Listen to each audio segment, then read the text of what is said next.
Bonjour à tous, Geoffroy Bouvet, je suis le président de l'APNA. Aujourd'hui, je vais vous expliquer comment devenir pilote de ligne, parce que c'est un rêve pour beaucoup, mais en 2026, est-ce encore un rêve accessible ou c'est alors un pari risqué?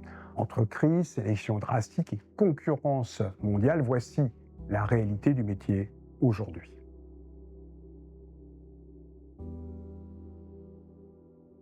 Avant même les crises récentes, le marché des pilotes en Europe avait été déjà sous tension. On compte environ 50 000 pilotes en Europe, avec une carrière moyenne de 30 ans, c'est 1700 pilotes par an qui partent en retraite.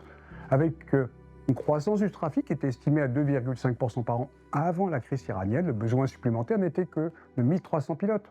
1300 plus 1700, ça fait 3000 pilotes qui sont nécessaires chaque année. Mais en face, les écoles de formation forment 9000 pilotes par an. Résultat, une majorité des jeunes diplômés ne trouvaient déjà pas de poste avant la crise.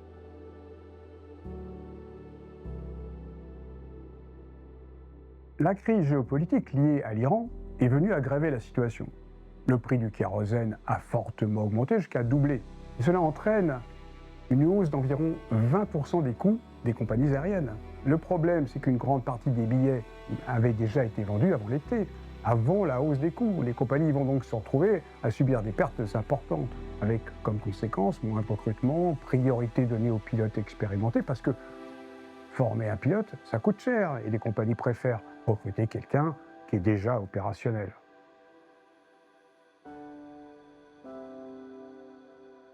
Dès l'automne, il y aura des restructurations, voire des faillites. C'est probable. Ce qui signifie l'arrivée sur le marché de nombreux pilotes expérimentés. Ajoutez à cela le retour des pilotes qui sont expatriés au Moyen-Orient et qui veulent protéger leur famille du risque de guerre. Et vous obtenez un marché totalement saturé. Aujourd'hui, le constat est simple, il y a beaucoup plus de candidats au métier de pilote que de postes dans les avions.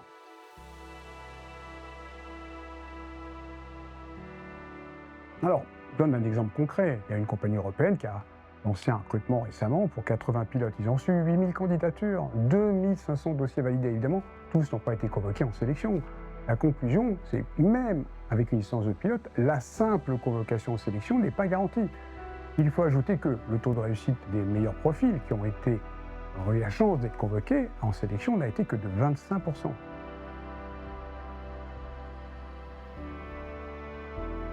Alors comment faire la différence en 2026? Il faut un bon niveau académique.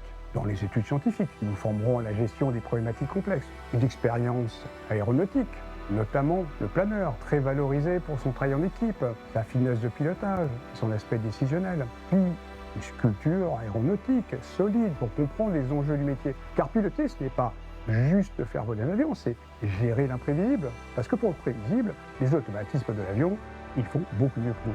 Les compagnies aériennes préféreront sélectionner les candidats qui ont développé les compétences dites non techniques dans la gestion des problématiques complexes. Et pour ceux qui ont juste une licence de pilote, cela ne suffira pas.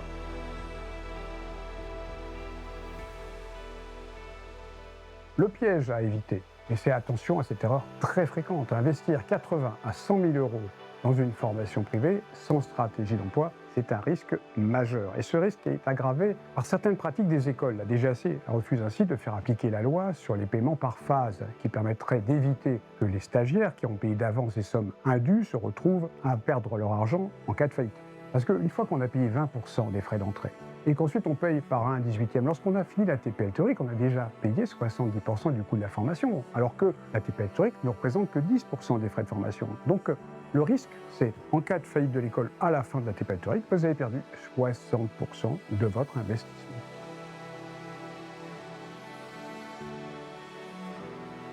Quelle meilleure stratégie? Quelle est la voie la plus sûre en 2026? Ce sont les programmes cadets des compagnies aériennes. Il y a une sélection avant l'entrée, il y a une formation encadrée et parfois financée, et une vraie perspective d'emploi. Et soyez lucides, si vous ne vous sentez pas capable de réussir des sélections de cadets, il faut sérieusement réfléchir avant de se lancer dans une formation privée. Car si la sélection n'a pas lieu avant l'entrée en formation, elle aura lieu avant d'entrer en compagnie.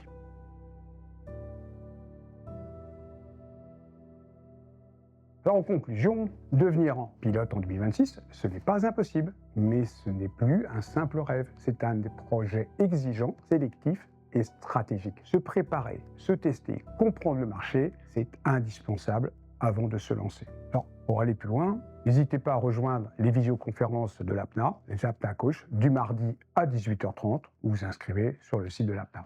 Et à bientôt à l'APNA.